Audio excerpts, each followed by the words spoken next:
Bismillahirrahmanirrahim. Assalamualaikum warahmatullahi wabarakatuh. Tema kita hari ini yaitu upaya Barat menghalangi tegaknya kembali khilafah. Setelah kita mengetahui bahwa khilafah ini begitu penting bagi umat, dia laksana perisai bagi umat. Yang mana yang digambarkan oleh Rasulullah SAW bahwa umat Islam itu ber, ber yuqatalu min waraihi wa yuttaqabih. Mereka berperang dari belakangnya wa yuttaqabih dan berlindung dengannya.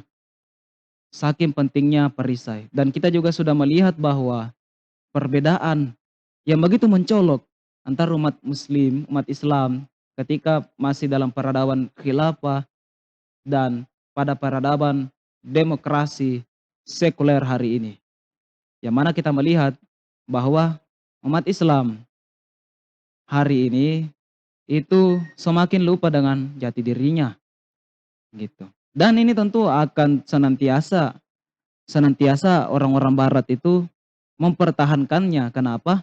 Supaya umat Islam ini tetap tertidur pulas.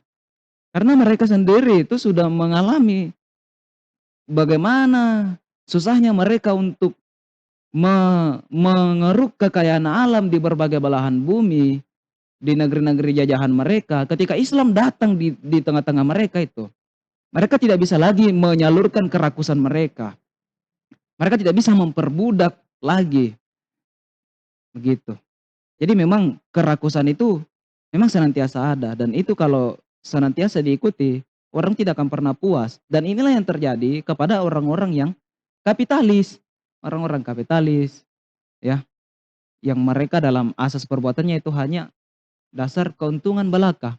Maka mereka akan berupaya untuk menghalangi tegaknya khilafah ini. Mereka akan berupaya untuk menghalangi tegaknya khilafah. Bagaimana upaya mereka? Yaitu dengan melakukan framing-framing buruk terhadap ajaran-ajaran Islam.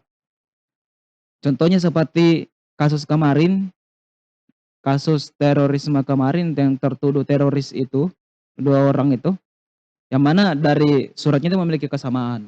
Di situ ya membenci demokrasi, membenci bank. Sehingga di situ paham kebalikannya untuk masyarakat yang ingin disampaikan adalah cintailah demokrasi, cintailah bank, atau bencilah khilafah, bencilah ajaran Islam. Umat Islam ini mau digiring untuk membenci ajarannya dengan stigma begitu. Kenapa? Supaya tidak disebut radikal atau supaya tidak disebut teroris.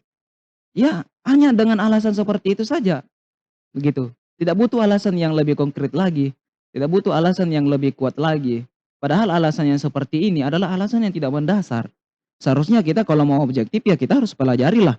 Masa masa dengan alasan seperti itu lalu mau membenci ajaran Islam itu sendiri.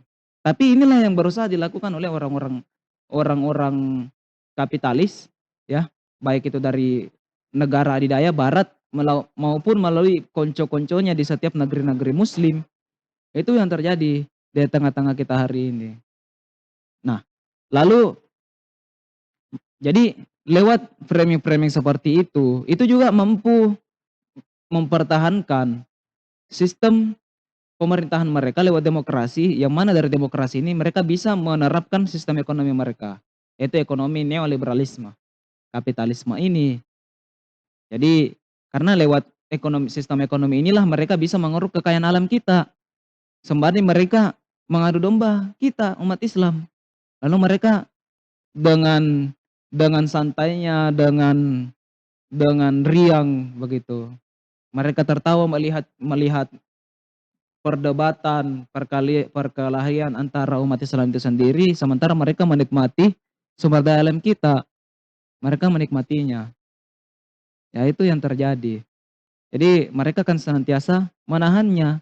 Nah, dan lewat sistem ekonomi ini ketika sudah diterapkan itu langsung dipatok. Jadi dipatok lewat lembaga-lembaga internasional, IMF, World Bank, yang mana negara-negara berkembang ini itu diberikan pinjaman dalam hal apapun. dalam hal apapun untuk negara-negara berkembang.